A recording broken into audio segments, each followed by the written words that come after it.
안녕, 민규쌤입니다. 자, 앞선 영상에서 제국주의가 무엇인지, 그리고 유럽의 제국주의 세력들, 열강이라고 하는 것은 여러 강한 나라들라고 생각하면 돼. 수업 시간에 친구가 어떤 친구가 농담으로 열라 강한 애들이라고 했는데, 당시 유럽의 열라 센 애들, 열라 강한 나라들이라고 해도 진짜 될 것 같아요.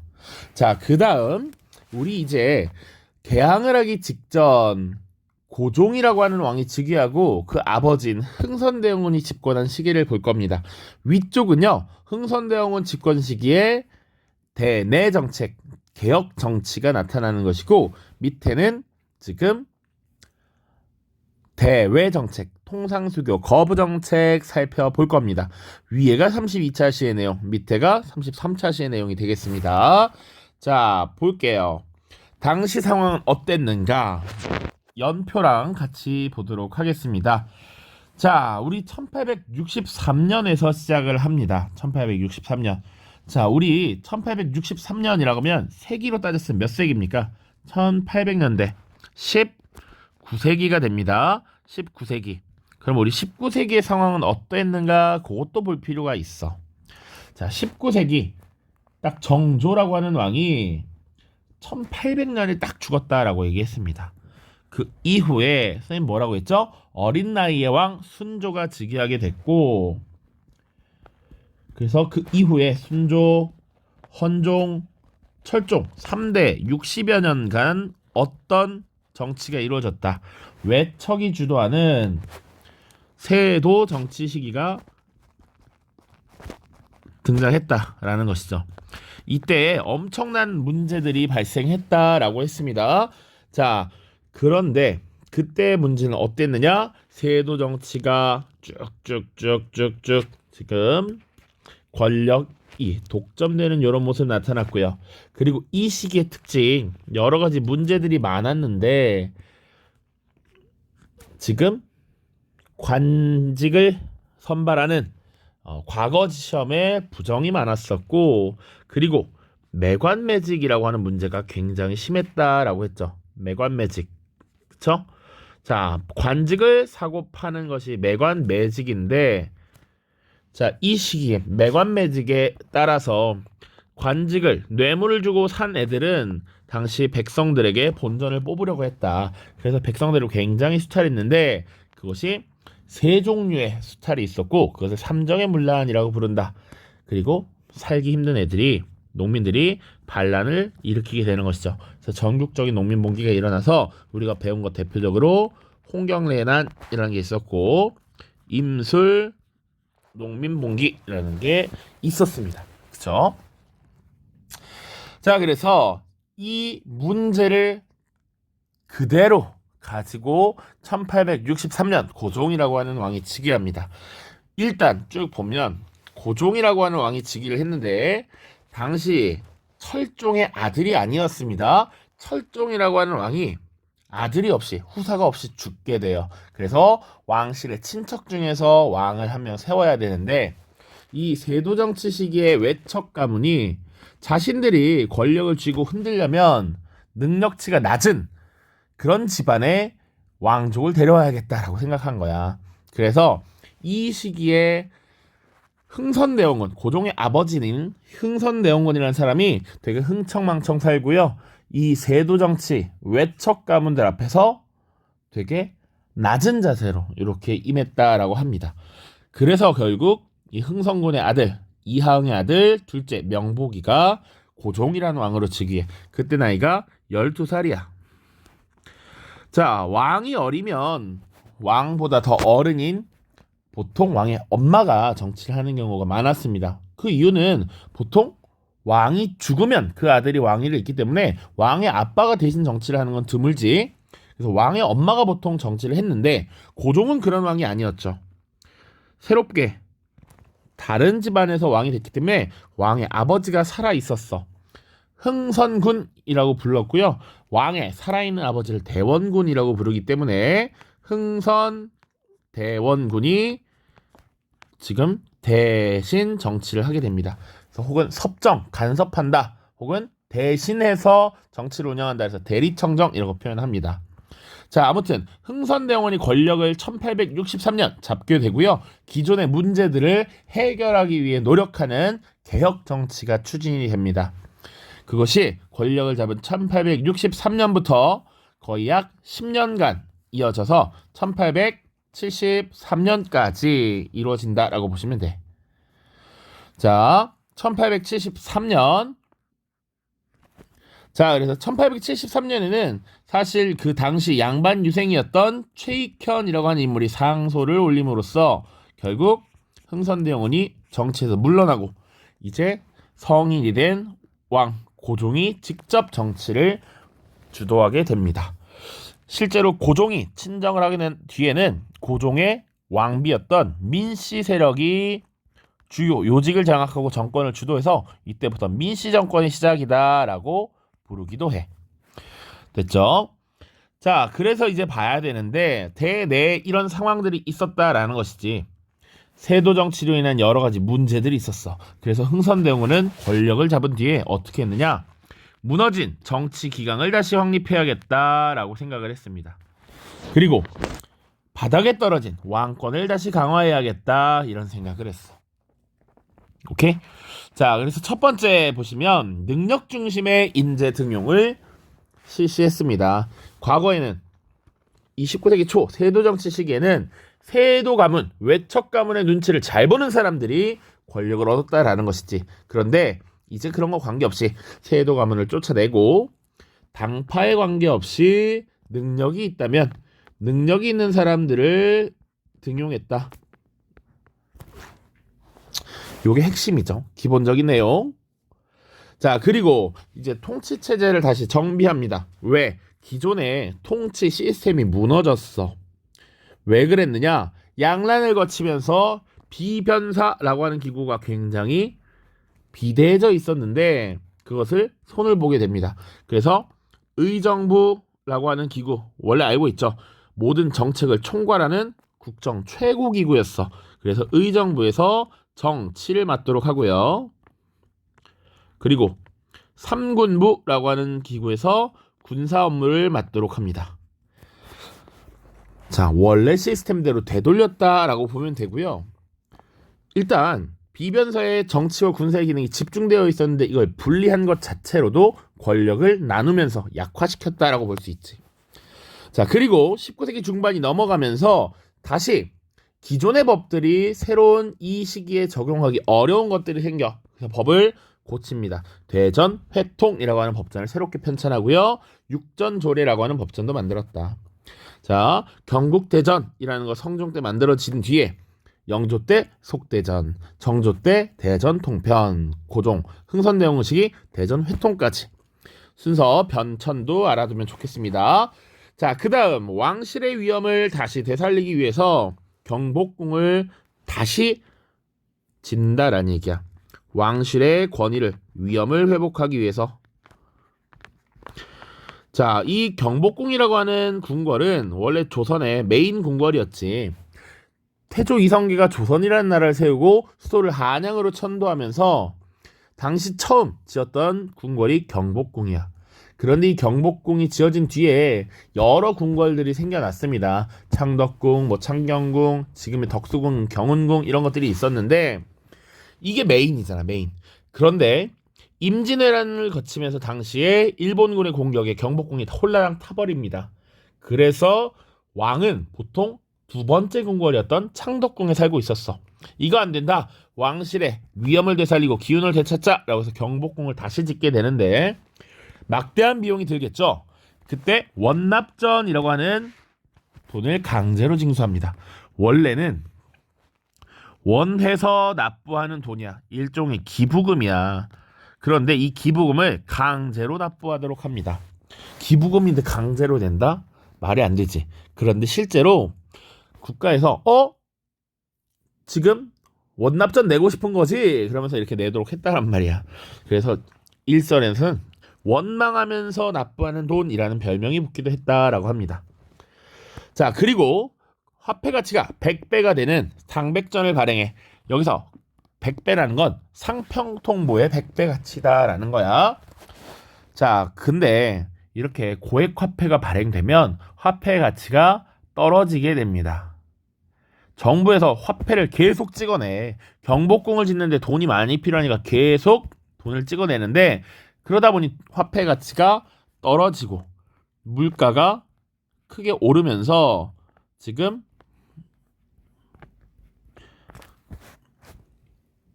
백성들의 삶이 굉장히 피폐해지고 있다라는 것이죠.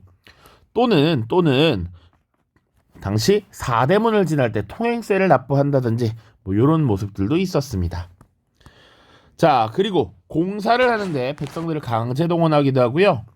좋은 나무를 써야 돼, 기둥에. 그래서 양반의 묘지림, 몇십 년, 몇백 년씩 기른 나무들을 강제로 베어가서 사용을 하게 됐습니다. 그러다 보니 이거 누가 싫어해? 당연히 양반들의 반발이 있었겠죠. 양반들의 반발. 자, 그 다음입니다. 정치기강을 확립하고 왕권을 강화하고 어느 정도 재정을 안정시키기 위해서 또 시행했던 것이 서원철폐라고 하는 조치입니다. 서원철폐.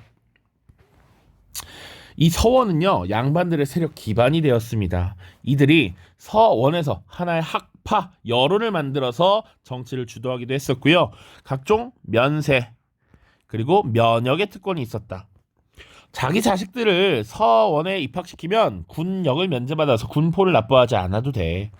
그리고 양반들이 이 농민들을 강제로 수탈하고 부려서 일시키고 이런 모습들이 나타납니다.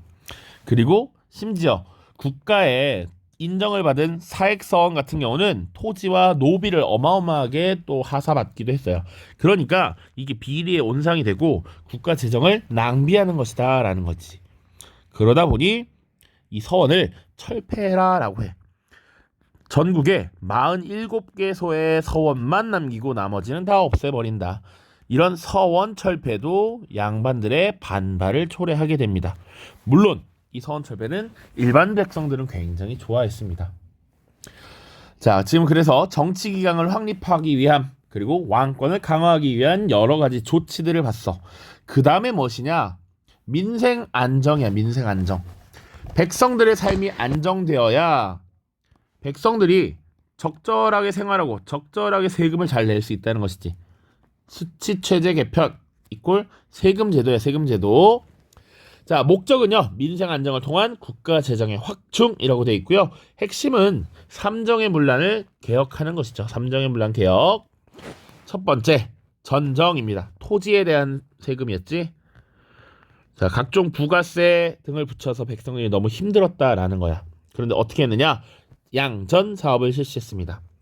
양전이라고 하는 건 전은 토지고 양은 측량이잖아. 그래서 토지를 측량하는 사업을 실시했습니다. 자, 그러다 보면 미신고 토지가 있어. 그래서 국가에 신고하지 않은 미신고 토지, 이것을 숨어있는 땅이라 해서 은결이라고 해. 이 은결을 색출해서 세금을 더욱 확보할 수 있도록 하는 것이고요. 그리고 토지를 겸병하지 못하도록 한다. 아울러서 넓게 가지고 있는 것, 이거 못하게 한다라는 거야. 토지 겸병 금지. 자, 그 다음 군정과 한곡입니다. 원래 군정은 군포 납부하는 거였죠. 그런데 왜 군정의 문란이 일어났냐면 조선 후기 양반의 수가 급증하면서 특권 계층이 늘어나. 그러다 보니 양반은 군포를 납부하지 않죠. 그러니까 군포 납부 대상이 너무 줄어드니까 세금이 줄어들었고, 그래서 당시 지방관들이 백성들에게 죽은 아버지의 군포 내라, 갓 낳은 아기의 군포 내라 라고 했던 것이지.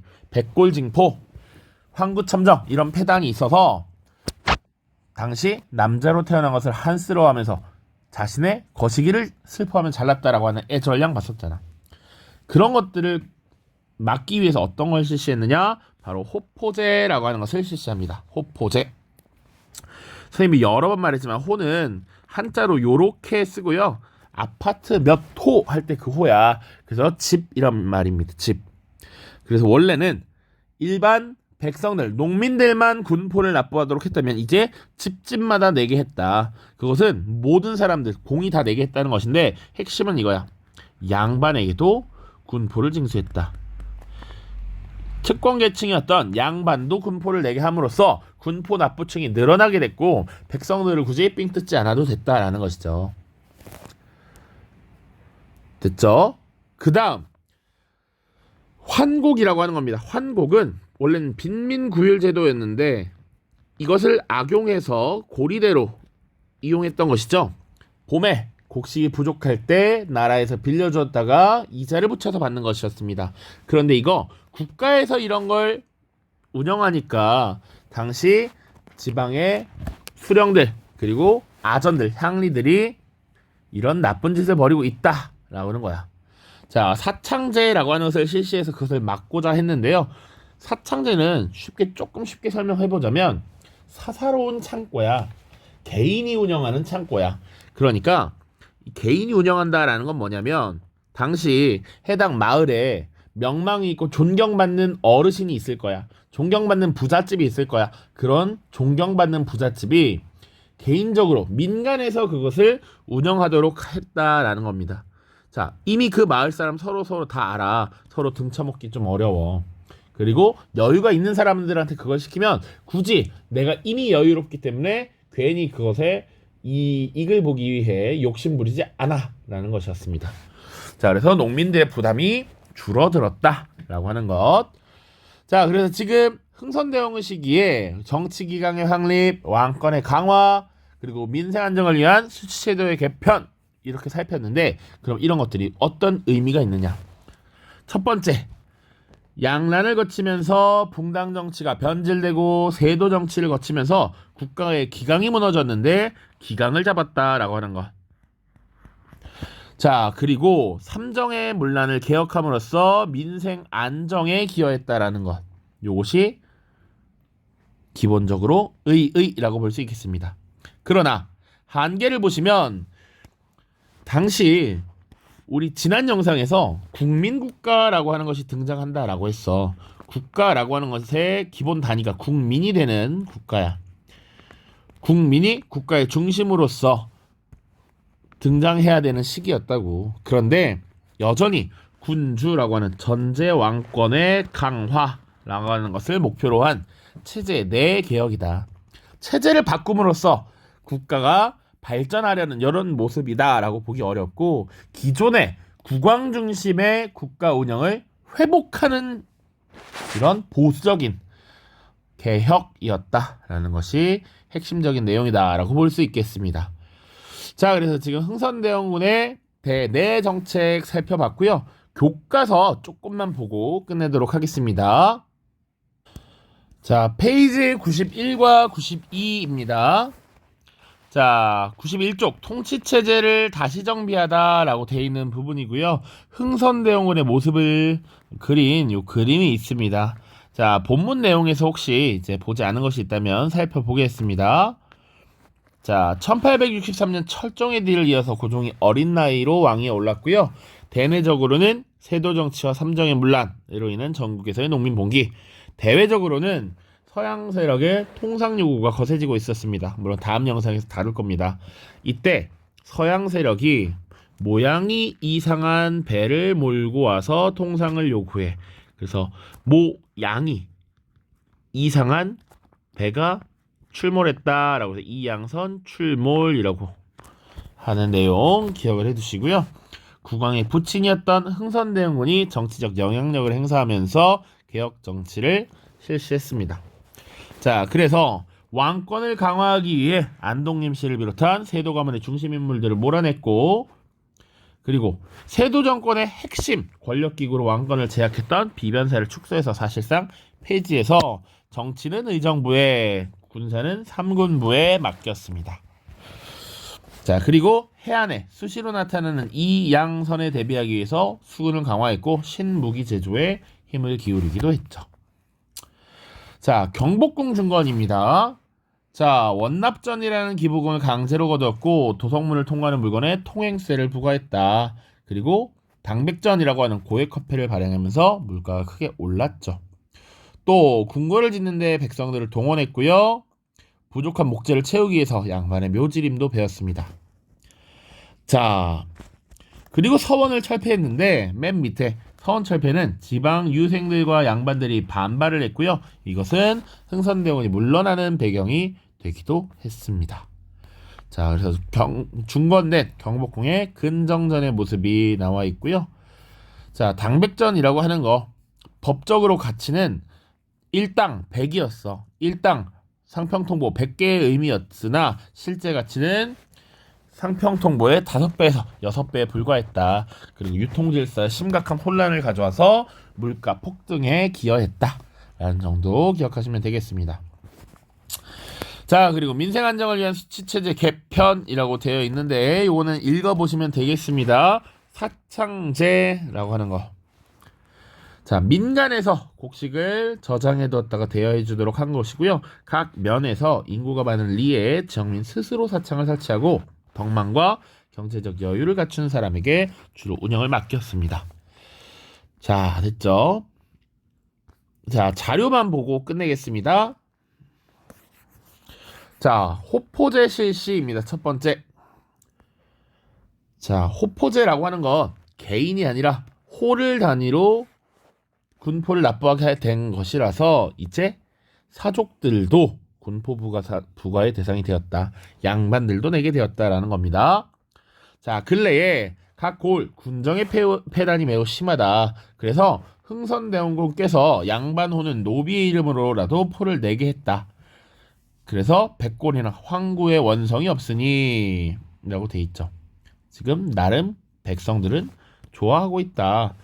자, 기존에 1792년이면 18세기 말입니다. 정조라고 하는 왕 때인데 지금 세금을 납부하는 납부층 양인이 15%밖에 되지 않아. 지금 원래 노비들은 면제를 받는 것이 맞고요. 양반들도 특권계층으로서 면제를 받다 보니 85%가 면제고 15%밖에 되지 않아. 그래서 수령들이나 향리들이 이 사람들에게 많은 세금을 거둬야 하니까 백골징포니 황구첨정이니 이런 거 나왔다는 얘기야. 그런데 호포제를 실시하게 되면서 납부층 양반 양인이 74%까지 상승하게 됩니다. 됐죠?